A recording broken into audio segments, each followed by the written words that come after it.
As one of China's oldest cities and centers of high culture, Suzhou has influenced the world in a major way. It was the birthplace of silk production in the Bronze Age, and this canal city has played a huge role on the Silk Road throughout Roman times, which eventually led to it becoming a prominent and wealthy city, which attracted visitors from all over the world. Suzhou is known as the Venice of the East, and this is why. We're on the canals right now, and these beautiful waterways connect the old town. This is where you can see local life going by. I feel like we're floating back in time 2,500 years ago. The amazing thing about Suzhou is that its old town feels relatively unchanged, with winding canals, hidden gardens, tea houses, and boutiques. The historic Pingjiang Road is a prime example of ancient China, and a big reason why so many come to visit Suzhou. So much of Suzhou hinges on those tiny threads that make up one of the world's leading luxury goods, silk. And this city still produces 90% of China's silk exports today. To fully understand Suzhou, I visited one of their original silk factories to learn about the traditional process of producing silk firsthand. So this is the first stage of silk production. I'm with the actual silkworms.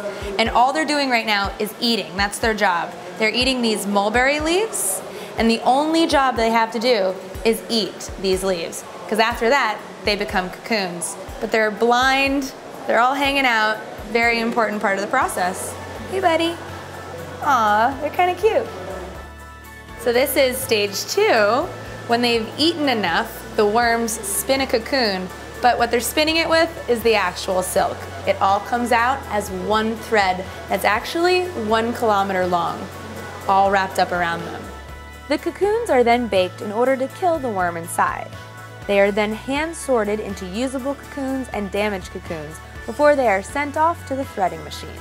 So this part of the process is called silk reeling, and it's where they take the silk from the cocoons and actually turn it into the thread. And for each piece of thread, they use 8 cocoons. And she is making sure that all 8 are perfect, and she's kind of managing all the quality right now.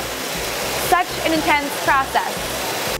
These 8 cocoons are placed in water, and each of their strands are pulled together to make one single strand of usable silk. 8 cocoons for 1 strand of silk. Wow. Once the silk is spooled, it can then be used for anything, for weaving into scarves, for shirts, silks, dresses, pajamas, and a multitude of other high-end clothing and home items. Of course, countless patterns can be made from dyeing the strands. It's just all up to the producer. Single cocoon and twin cocoon, they are the same.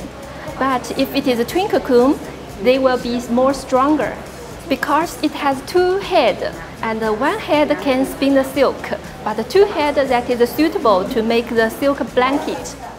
Some silk is not spun into thread, but instead pulled to be used for incredibly soft bedding. This used to be the bedding of emperors, and typically it is the twin silkworms that are used. After experiencing the process, we visited one of Suzhou's most well-known silk shops. And this is the final product. This beautiful silk scarf actually is made up of 500 silk cocoons. It's incredible how much goes into it, and I have such a greater appreciation for it. It's no wonder that silk has been so popular for so many thousands of years.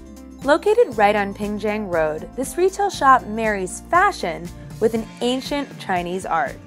Not only did I feel like an empress in each one of these silk ensembles, but I can see how wearing silk is part of China's national identity, and it represents so much history in every single strand.